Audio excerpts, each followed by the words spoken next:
Saving Beige by Kimmy L. Davis. Chapter 6. The Two of Cups. Madame Clary, I called into the stillness. Not the smartest thing in the world to leave your shop open and empty. Then again, I guess a psychic would know if she was going to be robbed, so it was probably fine.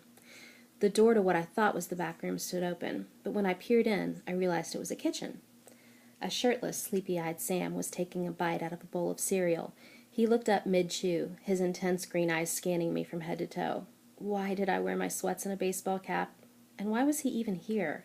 Clary had told me he was a senior at Garrison High.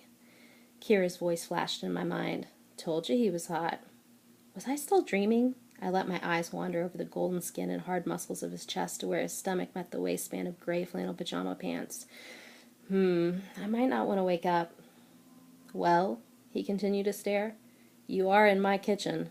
What do you want? Madame Clary, not you. I could hardly find the words. Why aren't you at school? Sick. One last swallow of cereal before he stacked the bowl in the sink. Woke up with a headache, and Mom asked me to watch the shop while she got groceries. She thought you might come by. Really? I felt a rush of excitement. Okay, good, then she knows something about what's going on with me. I don't know about that. He breezed past me through the shop and up the stairs, leaving me alone in the kitchen.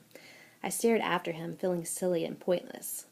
I walked to the other room, towards the mysterious doorway that led upstairs. The steep, windowless stairway was dark, leading up to a hallway I could barely see.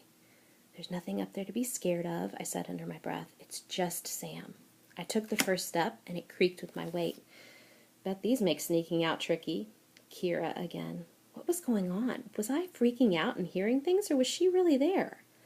I went for the second step, heard footsteps, and jumped back, pretending to look at one of the cases. My heart pounded against my rib cage as he emerged, fully clothed in jeans and a black tee. His hair was wet, and I would have thought he was leaving if not for his bare feet.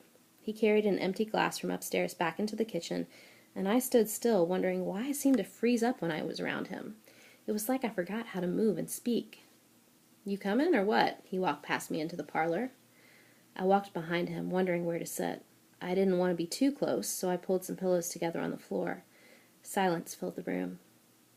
So, are you psychic too? I asked. No, not that I know of. I make some lucky guesses every now and then, but nothing like my mom. If I didn't see how many times she's right on the money, I think I'd be a skeptic about this whole world of the paranormal, but as is, I can't question it.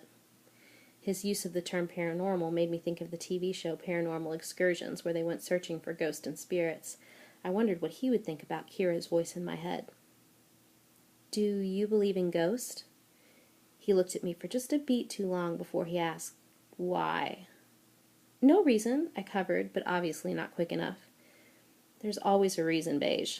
It felt funny to hear him say my name, and I wondered if it might be possible to be friends with Sam. What's yours?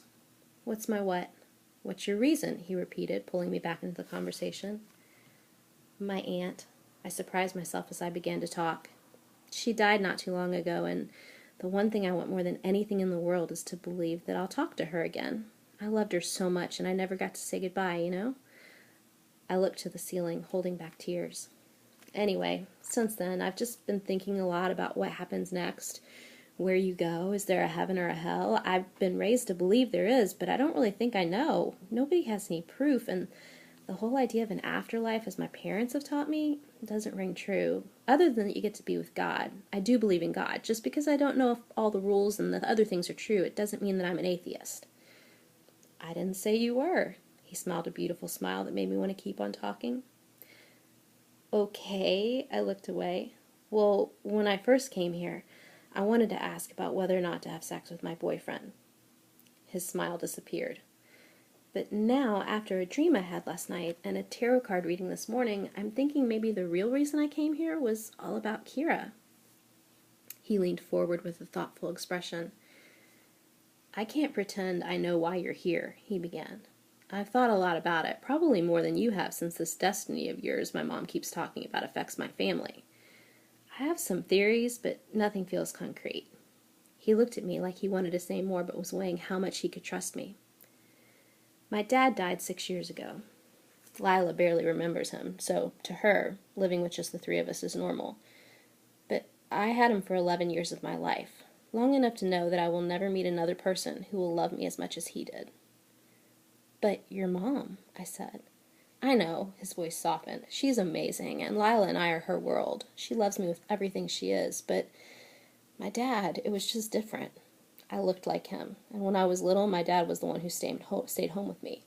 Clarie was actually in business. She was good at it, managed a bunch of people. She's always wanted to run her own place, but she wasn't able to actually open this place until the insurance money came through from... His voice trailed off. Whatever, he took a deep breath and continued. We spent every day together, and every day he would tell me that I was his gift and here for a reason. He told me we'd always be together no matter what, and that I could always count on him. I thought I heard tears in Sam's voice, but when I looked, his eyes were dry and closed. I think my dad is still with me, Beige. It's what he promised me, and there are times when it's like I can feel him right there watching me over my shoulder. But then there are other times when I can't feel him at all, so he looked at me until I had to look away. I get it. And that was it. As if he was suddenly uncomfortable with the intimacy of our conversation, he stood up and walked to the other room. I wanted to follow him, but didn't think it was right.